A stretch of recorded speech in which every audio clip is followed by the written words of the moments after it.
നമസ്കാരം. സന്ധ്യാദീപത്തിലേക്ക് എല്ലാ സജ്ജനങ്ങൾക്കും സ്വാഗതം.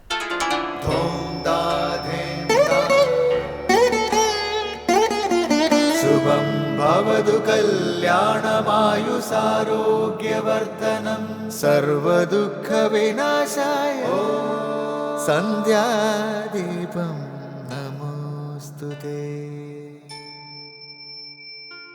നാമം ജപായനം പുണ്യം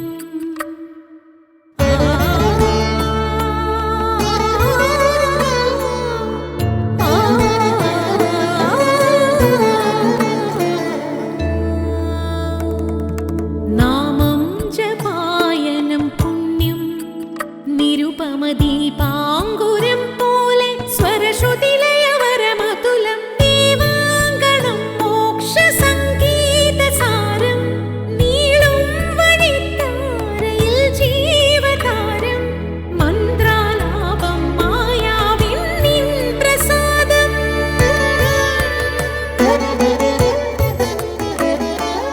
ഇരുൾ നീങ്ങിയുണരുന്ന തെളിനാളദീപം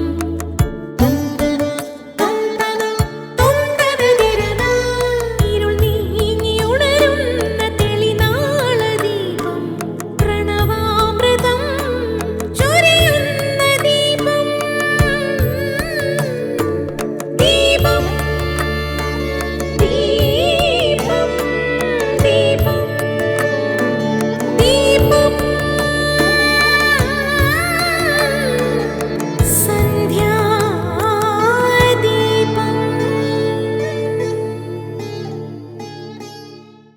എല്ലാവരും സ്വാതന്ത്ര്യം ആഗ്രഹിക്കുന്നു. എല്ലാവരും അവരവരുടെ അവകാശങ്ങളെക്കുറിച്ച് മാത്രം ചിന്തിക്കുന്നു. കർത്തവ്യം മറക്കുന്നു.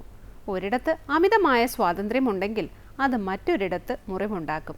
സ്വാർത്ഥത വർദ്ധിച്ച് അധർമ്മം വളരുമ്പോഴാണ് പ്രകൃതിയുടെ താളലയം നഷ്ടമാകുന്നതെന്ന് ആചാര്യന്മാർ പറയുന്നു.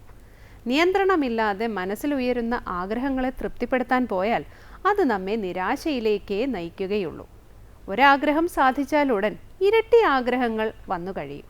അതിനാൽ ആവശ്യവും അനാവശ്യവും തിരിച്ചറിഞ്ഞ് ആഗ്രഹങ്ങളെ നിയന്ത്രിക്കുവാൻ പഠിക്കണം. എടുക്കുക എന്നതിലുപരി കൊടുക്കുക എന്ന ധർമ്മം കൂടിയുണ്ടെന്ന് നാം ഉൾക്കൊള്ളണം. ഇല്ലെങ്കിൽ നമ്മുടെ ധർമ്മം തന്നെ നശിച്ചു പോകും. തുടർന്ന് ശ്രീ കാവാലം ശ്രീകുമാർ ഭജഗോവിന്ദം ആലപിക്കുന്നത് കേൾക്കാം.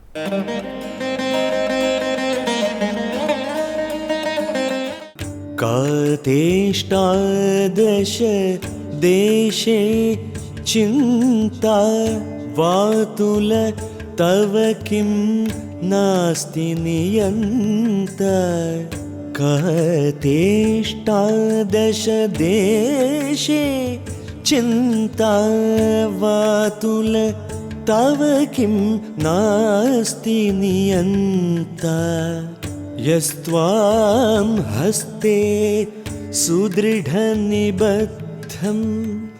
यस्त्वां हस्ते सुदृढनिबद्धं बोधयति प्रभवादि विरुद्धं बोधयति प्रभवादि विरुद्धं भज गोविन्दं भज गोविन्दं गोविन्दं भज മൂഢമതേ.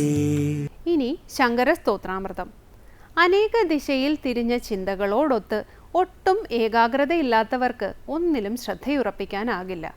മനസ്സ് എപ്പോഴും അനേക ദിശകളിൽ അനേക വിഷയങ്ങളിൽ വ്യാപരിച്ചുകൊണ്ടേയിരിക്കും. നിനക്കെന്തേ 18 ദിക്കിൽ തിരിഞ്ഞ ചിന്ത എന്ന് ചോദിക്കുന്ന 18-ാം ശ്ലോകത്തെക്കുറിച്ചാണ് ഇന്ന് ശങ്കര സ്തോത്രാമൃതത്തിൽ സ്വാമി ചിദാനന്ദപുരി വ്യാഖ്യാനിക്കുന്നത്.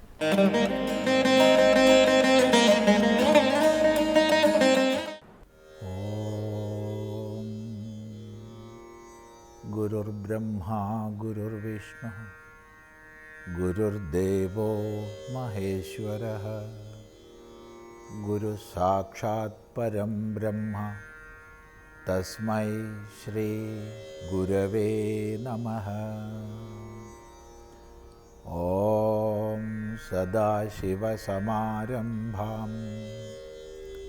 ശങ്കരാചാര്യമധ്യമാം അസ്മദാചാര്യപര്യന്താം വന്ദേ ഗുരുപരമ്പരാം. ഭജഗോവിന്ദം എന്ന പ്രസിദ്ധമായ മോഹമുദ്ഗരത്തിൽ 11-ാം ശ്ലോകമാണ് നമ്മൾ ശ്രദ്ധിച്ചത്. അവിടെ താമരയിലയിൽ വീണ ജലകണം പോലെ അത്യന്ത തരളമാണ് ജീവിതം, അതിശയേന ചപലമാണ് എന്നല്ല, പലവിധ വ്യാധികളാലും അഭിമാനത്താലും ഗ്രസിക്കപ്പെടുന്നതുമാണ്. ഇങ്ങനെ പറഞ്ഞിട്ട് സാമാന്യ വ്യക്തിക്കുള്ളിൽ, സാധകനുള്ളിൽ വൈരാഗ്യത്തെ ജനിപ്പിക്കാൻ വേണ്ടി, വിരക്തിയെ ജനിപ്പിക്കാൻ വേണ്ടി പറയുകയാണ്, ലോകം ശോകഹതം ച സമസ്തം. ലോകം മുഴുവൻ ശോകഹതമാണ്, ശോകത്താൽ ഹനിക്കപ്പെടുന്നതാണ്. ലോകം എന്ന് പറയുമ്പോൾ കാണപ്പെടുന്നത് എന്നാണ് അർത്ഥം. ലോക്യത്തെ, ദൃശ്യത്തെ എന്ന നിരുക്തി അനുസരിച്ചു. അപ്പം നമ്മളാൽ കാണപ്പെടുന്ന, നമ്മളാൽ അനുഭവിക്കപ്പെടുന്നത് മുഴുവൻ വാസ്തവത്തിൽ ശോകഹതമാണ്, ശോകത്താൽ ഹനിക്കപ്പെടുന്നതാണ്. ഇപ്രകാരം പറഞ്ഞിട്ട് സമസ്തം എന്നുകൂടി ചേർത്ത് പറഞ്ഞു. എല്ലാ ലോകവും തന്നെ ശോകഹതമാണ്. ഇപ്രകാരം നിരൂപണം ചെയ്ത് സാധകനുള്ളിൽ വിരക്തിയെ ജനിപ്പിക്കണം. അതാണ് ഇവിടെ ആചാര്യൻ്റെ ലക്ഷ്യം. തുടർന്ന് കാതേഷ്ടാദശദേശേ ചിന്ത വാതുലതവ കിം നാസ്തി നിയന്താ യസ്ത്വാം ഹസ്തേ സുദൃഢനിബദ്ധം ബോധയതി പ്രഭവാദിവിരുദ്ധം. കാതേഷ്ടാദശദേശേ ചിന്ത വാതുലതവ കിം നാസ്തി നിയന്താ യസ്ത്വാം ഹസ്തേ സുദൃഢനിബദ്ധം ബോധയതി പ്രഭവാദിവിരുദ്ധം. വളരെയധികം പാഠഭേദങ്ങളുള്ള ഒരു ശ്ലോകമാണിത്. കാതേഷ്ടാദശദേശേ ചിന്ത, അതിന് പകരം കാത്തേ കാന്താധനഗത ചിന്ത എന്ന് പാഠമുണ്ട്. രണ്ടാമത്തെ പാദം വാതുല തവ കിം നാസ്തി നിയന്ത എന്നിടത്ത് വാതുല കിം തവ നാസ്തി നിയന്ത എന്ന് പാഠമുണ്ട്. അവിടെ കിം ശബ്ദം മുമ്പിൽ, തവ ശബ്ദം പിന്നിൽ, അത്രയേ വ്യത്യാസമുള്ളൂ. 3ഉം 4ഉം പാദം തീർത്തും ഭിന്നമായിട്ട് കാണുന്നുണ്ട് ചില ഗ്രന്ഥങ്ങളിൽ.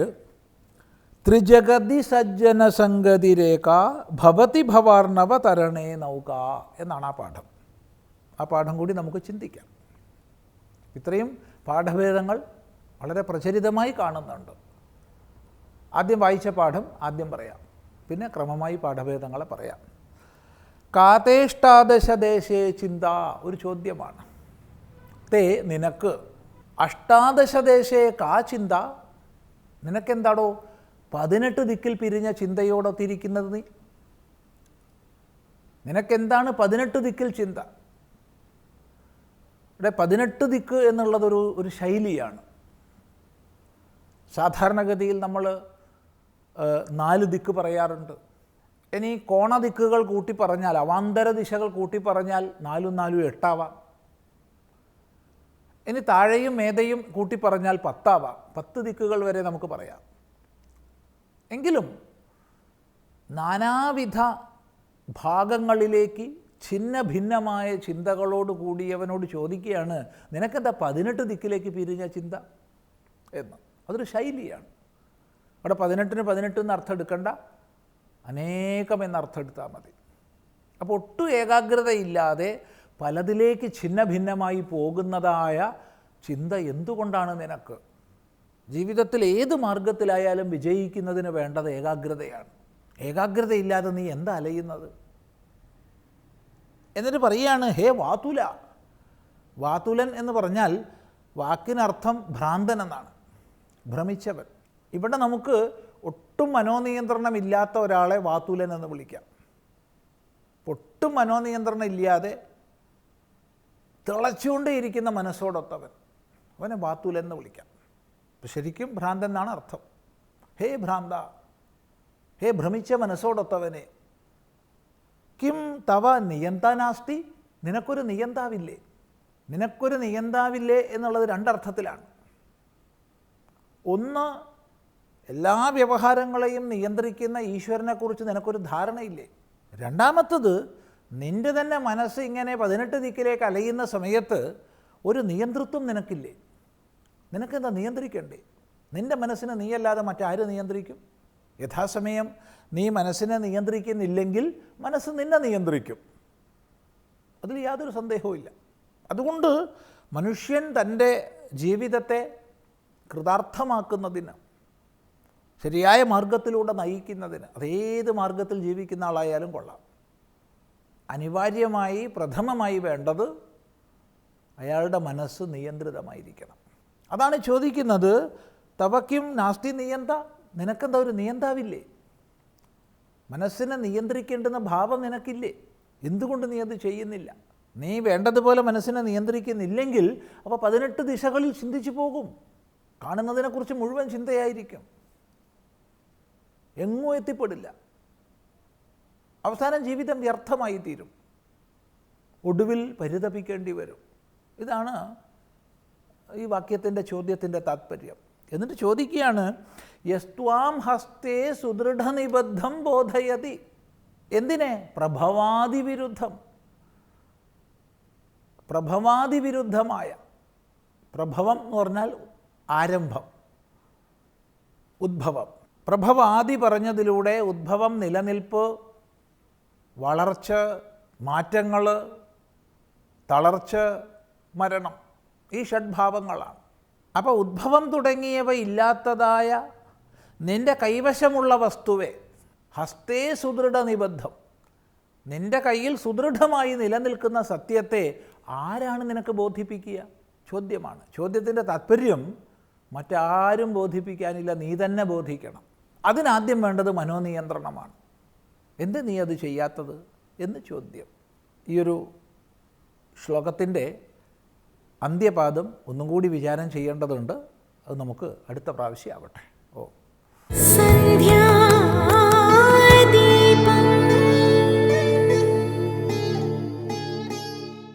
തുടർന്ന് സനാതനധർമ്മം.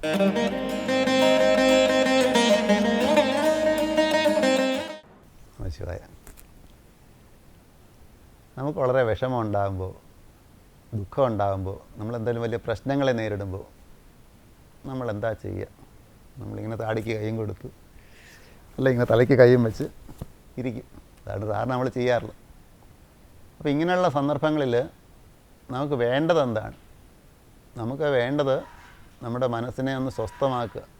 നമ്മുടെ പ്രശ്നത്തെ പരിഹരിക്കുന്നത് നമ്മുടെ മനസ്സൊന്ന് സ്വസ്ഥമാണ്. ആ സ്വസ്ഥത കിട്ടാതെ വരുമ്പോഴാണ് നമ്മൾ താടി കൈ കൊടുത്തിരിക്കുന്നത്. അപ്പോൾ അങ്ങനെ സ്വസ്ഥത കൈവരണമെങ്കിൽ നമ്മുടെ ശരീരം ആദ്യം സ്വസ്ഥമായിട്ട് എവിടെയെങ്കിലും വെക്കണം. ആ ശരീരം സ്വസ്ഥമായിട്ടിരിക്കണം. ശരീരത്തിൽ നമുക്ക് വളരെ അധികം ചലനം പലപ്പോഴും സംഭവിക്കുന്നത് നമ്മുടെ കണ്ണിന്, കൈവിരലുകൾക്ക് ഒക്കെയാണ് കൂടുതൽ ചലനം സംഭവിക്കുന്നത് ഇപ്പോൾ. അപ്പോൾ അതിനെയൊക്കെ നമുക്ക് നടക്കി വയ്ക്കണം. അപ്പോൾ യോഗശാസ്ത്രത്തിൽ പല പടവുകൾ അഷ്ടാംഗ യോഗമായിട്ടാണ് നമ്മൾ പതഞ്ജലിയുടെ യോഗശാസ്ത്രം പറയുന്നത്. പതഞ്ജലി മഹർഷി യോഗശാസ്ത്രത്തിന് അഷ്ടാംഗ യോഗമായിട്ടാണ് വിവരിച്ചിരിക്കുന്നത്. 8 പടവുകളായിട്ടാണ് പറയുന്നത്. യമനിയമങ്ങൾ നമ്മുടെ ജീവിതത്തിൽ പാലിക്കാനുള്ള ചിട്ടകളാണ്. ആ ചിട്ടകൾ പാലിക്കുന്നൊരു വ്യക്തിക്ക് മാത്രമേ അടുത്ത പടവിലേക്ക് കടക്കാൻ സാധിക്കുകയുള്ളൂ. പക്ഷെ നമുക്കിപ്പോൾ എല്ലാവർക്കും യമനിയമങ്ങളെല്ലാം പൂർണ്ണമായിട്ടും പാലിച്ചിട്ട് അടുത്ത പടവിലേക്ക് കടക്കണമെന്ന് വെച്ചാൽ സാധിക്കില്ല. അപ്പോൾ 3ാമത്തെ പടിയാണ് ആസനം എന്ന് പറയുന്നത്. അപ്പോൾ ആസനം എന്ന് പറഞ്ഞാൽ യോഗാസനങ്ങളാണ് പൊതുവെ പറയുന്നത്. പത്മാസനം, സിദ്ധാസനം തുടങ്ങിയ ആസനങ്ങളാണ് പറയുന്നത്. നമ്മളെ സംബന്ധിച്ച് നമ്മുടെ പറഞ്ഞിരിക്കുന്നതും ആസനം തന്നെയാണ്. അവിടെ ആസനത്തിനകത്തൊരു പ്രധാനപ്പെട്ട ഘടകം, അതിനെക്കുറിച്ച് വിവരിച്ചിരിക്കുന്നത് സ്ഥിരം സുഖം ആസനം എന്നാണ്. സ്ഥിരമായിട്ട്, അനങ്ങാതെ, സുഖമായിട്ട്, ഒരു ബുദ്ധിമുട്ടും ഇല്ലാതെ നമുക്ക് ഇരിക്കാൻ സാധിക്കുന്ന രീതിക്ക് നമ്മൾ ആസനം എന്ന് പറയും. അപ്പോൾ ഈ തലകുത്തി നിൽക്കുന്നതും വളഞ്ഞു നിൽക്കുന്നതും അതൊക്കെ അങ്ങനെ ആസനം എന്ന് പറയുന്നത് വെച്ചാൽ ആ രീതിയിൽ നിന്നാലും നമുക്ക് ശരീരത്തിന് അസ്വസ്ഥത ഉണ്ടാകരുത്. എങ്ങനെ നിന്നാലും ശരീരം ആ സ്ഥിതിയിൽ ശരീരത്തിന് ആ നിശ്ചലത, വിശ്രാന്തി അനുഭവിക്കാൻ സാധിക്കണം. അപ്പോൾ അതിന് വേണ്ടിയിട്ടാണ് പലരും യോഗാസനങ്ങൾ പറഞ്ഞു വെച്ചിരിക്കുന്നത്. അങ്ങനെ ആസനത്തിൽ നിന്ന് കഴിഞ്ഞാൽ പിന്നീടാണ് നമ്മൾ പ്രത്യാഹാരം, ധാരണ, ധ്യാന, സമാധിയിലേക്കൊക്കെ പോകുന്നത്. അപ്പോൾ അവിടെയാണ് നമുക്ക് മനസ്സിനെ ഉള്ളിലേക്ക് കൊണ്ടുവരാൻ സാധിക്കുന്നത്, ഏതെങ്കിലും വിഷയത്തിൽ മനസ്സിനെ നിർത്താൻ സാധിക്കുന്നത്. ആ ധ്യാനത്തിൽ കൂടി അതിന് പരിഹാരം കണ്ടെത്താൻ സാധിക്കും. അപ്പോൾ നമ്മുടെ നിത്യജീവിതത്തിൽ നമുക്കിതൊക്കെ സാധിക്കും. ഒരു പരിധി വരെ നമുക്കിതെല്ലാം പൂർണ്ണമായിട്ട് പറഞ്ഞല്ലോ, ഈ യോഗയുടെ 8 ഘടകങ്ങളും പൂർണ്ണമാക്കിയിട്ട് നമുക്ക് ചിലപ്പം ജീവിതത്തിൽ മുന്നോട്ട് പോകാൻ സാധിച്ചെന്ന് വരില്ല, ഇപ്പോൾ എല്ലാവർക്കും സാധിച്ചെന്ന് വരില്ല. പക്ഷേ ഇതിൻ്റെ എല്ലാം പ്രയോജനം നമുക്ക് കുറേയെങ്കിലും നമുക്ക് എടുക്കാൻ സാധിക്കും. ഇപ്പോൾ യോഗാസനങ്ങൾ നമുക്കിപ്പോൾ പത്മാസനത്തിലൊക്കെ എല്ലാവർക്കും ഇരിക്കാൻ എളുപ്പമായിരിക്കില്ല, ഇന്നത്തെ യുവതലമുറയ്ക്ക് പ്രത്യേകിച്ചിട്ട്. പക്ഷെ അങ്ങനെ ഇരിക്കുന്നതുകൊണ്ട് അതിൻ്റേതായ പ്രയോജനങ്ങൾ തീർച്ചയായിട്ടും ഉണ്ട്. ഈ കാലുമടക്കി പണ്ടൊക്കെ ആണെങ്കിൽ തറയിരുന്നൊക്കെയാണ് ആഹാരം കഴിച്ചിരുന്നത്. ഇന്നിപ്പോൾ അങ്ങനെ ആരും തറയിലിരുന്നൊന്നും ആഹാരം കഴിക്കുന്നില്ല, കാല് മടക്കിയിരിക്കുന്നില്ല. അപ്പം അങ്ങനെ കാല് മടക്കി ഇരിക്കാത്തത് കൊണ്ടാണ് പലപ്പോഴും ഒരുപാട് പേർക്ക് മുട്ടുവേദനയൊക്കെ അനുഭവപ്പെടാൻ കാരണം. ഈ കാല് മടക്കി ഇങ്ങനെ ഇരിക്കുകയാണെങ്കിൽ തന്നെ, ഇരുന്ന് ശീലിക്കുകയാണെങ്കിൽ തന്നെ ഈ മുട്ടുവേദന വലിയൊരു പരിധി വരെ നമുക്ക് ഒഴിവാക്കാൻ സാധിക്കും. ഞങ്ങളുടെ ഡോക്ടർമാരുടെ അടുത്ത് ചോദിച്ചാൽ അവർ പറയുന്നത് ഇന്ന മസിലുകൾക്ക് അതുകൊണ്ട് വ്യായാമം കിട്ടും, പിന്നെ കിട്ടാത്തത് കൊണ്ടാണ് ഈ മുട്ടുവേദന ഉണ്ടാകുന്നതെന്നൊക്കെ പറഞ്ഞു തരും. അപ്പോൾ അതേപോലെ മറ്റൊരു പ്രധാനപ്പെട്ട ഘടകമാണ് ഇതിനകത്ത് നമ്മൾ യോഗാസനങ്ങൾ പഠിക്കുന്ന വീട്ടിൽ മുദ്രകൾ കൂടെ നമ്മൾ പഠിക്കാറുണ്ട്. നമ്മളെല്ലാം അയ്യപ്പൻ്റെയൊക്കെ വിഗ്രഹം കണ്ടിട്ടുണ്ടല്ലോ, അതിങ്ങനെ ചിന്മുദ്രയൊക്കെ പിടിച്ചിരിക്കുന്ന കാണാറുണ്ട്. ഈ മുദ്ര പിടിക്കുന്ന എന്തിനാണ്? മുദ്ര പിടിക്കുന്നത് നമ്മുടെ കൈവിരലുടെ അറ്റത്താണ് ശരീരത്തിലെ പ്രധാനപ്പെട്ട നാഡീകേന്ദ്രങ്ങളെല്ലാം ഉള്ളത്. അപ്പോൾ ആ നാഡീകേന്ദ്രങ്ങളിൽ കൂടി ആ പ്രാണശക്തി ഒഴുകുന്നുണ്ട്. അത് നമ്മുടെ ഇലക്ട്രിസിറ്റി സർക്യൂട്ട് പോലെയാണ്. അപ്പോൾ ആ നാഡീ ഞരമ്പുകളിൽ ആ പ്രാണശക്തിയുടെ പ്രവാഹത്തെ ക്രമീകരിക്കുന്നതിൽ കൂടി നമുക്ക് ഈ ശരീരത്തിനെ മനസ്സിനെ ഒരു പ്രത്യേക തലത്തിലേക്ക് ഉയർത്തിക്കൊണ്ടുവരാൻ സഹായകരമാണ്. അങ്ങനെ ഇരിക്കുന്നതുകൊണ്ട് ആ മനസ്സ് ഉടനെ അങ്ങ് അവസ്ഥയിൽ എത്തുമെന്നല്ല, അതിന് സഹായകരമായ അതാണ് ഈ ഓരോ മുദ്രകൾ. അപ്പോൾ ഓരോ മുദ്രയ്ക്കും അതിൻ്റെതായ പ്രയോജനമുണ്ട്. അപ്പോൾ നമ്മൾ ചുമ്മാ ഇങ്ങനെ താടിക്ക് കൈ കൊടുത്തിരിക്കുന്നതിന് പകരം അതൊരു മുദ്രയെ പിടിച്ചിട്ടിരിക്കുകയാണെങ്കിൽ അതുകൊണ്ട് നമ്മുടെ മനസ്സിൻ്റെ ശാന്തി ഉണ്ടാകും, ഒരു വ്യത്യാസം ഉണ്ടാകും. ഇപ്പോൾ സാധാരണഗതിയിൽ ഇങ്ങനത്തെ കാര്യങ്ങൾക്കൊക്കെ നമ്മൾ ഉപയോഗിക്കുന്ന ഒരു മുദ്ര, ഇപ്പം നമ്മൾ പല മഹാത്മാക്കളുടെയൊക്കെ അമ്മയുടെയൊക്കെ അമ്മ സ്വാഭാവികമായിട്ട് കൈ തൊഴുന്ന സമയത്ത് നമുക്ക് കാണാൻ ഇങ്ങനെ ഒരു മുദ്ര പിടിക്കുന്നതായിട്ട് നമുക്ക് കാണാൻ സാധിക്കും. ഈ 3 വിരലും കോർത്തിട്ട് ഇങ്ങനെ 2 വിരലും ചേർത്ത് പിടിക്കും. നമുക്ക് അങ്ങനെ വെച്ചാലും നമുക്ക് ചിന്തിച്ചുകൊണ്ടൊക്കെ ഇരിക്കാം. പക്ഷെ അങ്ങനെ പിടിക്കുമ്പം, ഈ മുദ്ര പിടിക്കുമ്പോൾ സ്വാഭാവികമായിട്ടും നമ്മുടെ മനസ്സും ശരീരവും ഒരു വിശ്രാന്ത അവസ്ഥയിലേക്ക് വരും.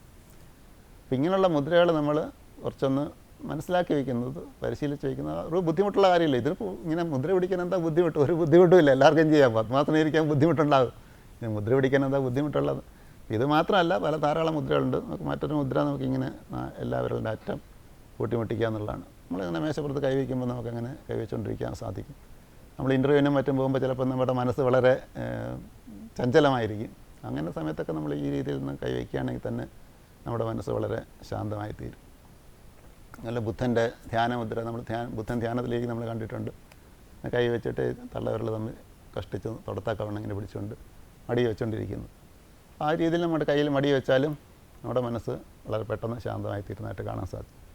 അങ്ങനെ ധാരാളം മുദ്രകളുണ്ട്. ഈ ചിന്മുദ്ര നമ്മൾ പറഞ്ഞു കഴിഞ്ഞു. ചിന്മുദ്രയുടെയൊക്കെ അർത്ഥതലങ്ങൾ വേറെയുണ്ട്. നമ്മളിവിടെ പരമാത്മാവായിട്ട് പറയുന്നു, ജീവാത്മാവായിട്ട് പറയുന്നു, അഹങ്കാരമായിട്ട് പറയുന്നു, ത്രിഗുണങ്ങളായിട്ട് പറയുന്നു. അങ്ങനെ പലതരം അർത്ഥങ്ങൾ നമ്മൾ മുദ്രകൾക്ക് കൊടുക്കാറുണ്ട്. അത് യോഗശാസ്ത്രത്തിൽ ഉയർന്നവർക്ക് അത് മനസ്സിലാക്കുന്നതല്ലാണ്. ജ്ഞാനമാർഗത്തിൽ പോകുന്നവർക്ക്, യോഗമാർഗത്തിൽ പോകുന്നവർക്ക് ആ അറിവൊക്കെ നല്ലതാണ്. നമുക്കിപ്പോൾ ആ തത്വത്തിലേക്കൊന്നും പോകണമെന്നില്ല. പക്ഷെ എങ്കിൽ പോലും തത്വങ്ങൾ മനസ്സിലാക്കിയില്ലെങ്കിൽ പോലും ഇത് നമ്മൾ ചെയ്താൽ പോലും നമുക്കതിൻ്റേതായ ഒരു വ്യത്യാസം നമുക്കുണ്ട്. അതുപോലെ ഇത് ശാംഭവി മുദ്രയായിട്ട് പറയുന്നത് തള്ളവിരലിൻ്റെയും രേഖയിൽ വിരൽ ചേർത്ത് പിടിക്കുന്നത്. അപ്പോൾ ഈ മുദ്രകൾക്കൊക്കെ ഒരു പ്രാധാന്യം, ഇതിപ്പോൾ പ്രത്യേകിച്ച് ഈ അക്യുപഞ്ചറിൽ അങ്ങനത്തെ ശാസ്ത്രങ്ങളിലൊക്കെ ഇതിനെ ഒരു തള്ളവിരലിനെ നമ്മൾ തള്ളവിരലുമായിട്ട് തലച്ചോറിന് നേരിട്ട് ബന്ധമുള്ളതായിട്ടാണ് പറയുന്നത്. അപ്പോൾ ഈ തള്ളവിരലിൻ്റെ അഗ്രഹത്തെ നമ്മൾ സ്പർശിക്കുമ്പോൾ തലച്ചോറിലെ നെർവ്സിനെയൊക്കെ കുറേ ശാന്തമാക്കി തീർക്കും, മനസ്സിന് ഒരു ശാന്തി കൊണ്ടുവരും. അപ്പോൾ അതൊരു പൂർണ്ണതയുടെ പ്രതീകമായിട്ട് കൂടി പറയുന്നുണ്ട്. ചിന്മുദ്ര എന്ന് പറയുന്നത് ജീവാത്മാ പരമാത്മാ ഐക്യമാണ്, അദ്വൈത ബോധമാണ് എന്നൊക്കെ പറയുന്നുണ്ട്. അതേപോലെ ശിവശക്തി സംയോഗമായിട്ട് പറയുന്നുണ്ട്. അപ്പോൾ ഇവിടെയൊക്കെ നമ്മൾ ആ ഒരു താളലയത്തെ കൊണ്ടുവരുമെന്ന് നമ്മൾ മനസ്സിലാക്കിയാൽ മതി. ഇത് മനസ്സിലാക്കിയിട്ടാണെങ്കിലും നമുക്ക് ഇന്നിപ്പോൾ നമുക്ക് യൂട്യൂബിലും മറ്റും നോക്കുകയാണെങ്കിൽ ഈ മുദ്രകളെക്കുറിച്ച് കൂടുതൽ പഠിക്കാൻ സാധിക്കും, അറിയാൻ സാധിക്കും. ഇതൊന്നും പ്രയാസമുള്ള കാര്യമല്ല. നമുക്ക് ലഘുവായിട്ട് എങ്ങനെ ഈ യോഗശാസ്ത്രമുള്ള അറിവുകൾ ജീവിതത്തിൽ കൊണ്ടുവരാൻ സാധിക്കുമെന്ന് മനസ്സിലാക്കാൻ ഒരു ഉദാഹരണം പറഞ്ഞു എന്നേ ഉള്ളൂ. അപ്പോൾ ഈ കുറച്ച് മുദ്രകളൊക്കെ പഠിച്ചിരിക്കുക. അത് രോഗശാന്തിക്കാണെങ്കിലും മനസ്സിന് ശാന്തി കിട്ടാനാണെങ്കിലും ഒക്കെ നമുക്കിത് ഇവയൊക്കെ ഉപകാരപ്പെടുന്നതാണ്. നമസ്കാരം. സന്ധ്യാദീപം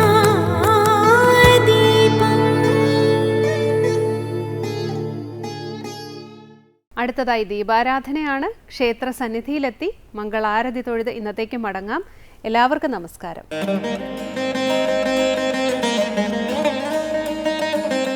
തിരുവനന്തപുരത്തിൻ്റെ നെറ്റിയിൽ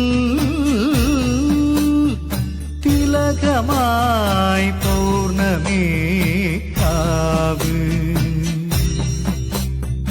പൗർണമി കാവ്, പൗർണമി കാവ്, പൗർണമി കാവ്, പൗർണമി കാവ്, പൗർണമി കാവ്.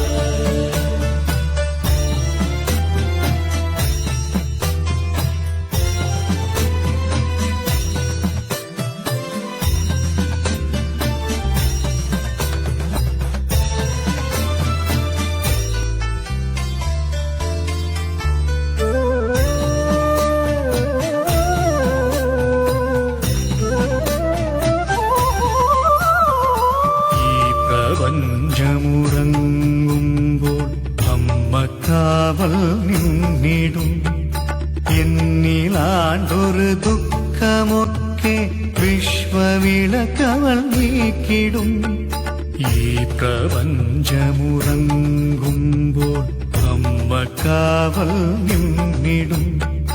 എന്നിലാണ്ടൊരു ദുഃഖമൊക്കെ വിശ്വവിളക്കവൾ നീക്കിടും.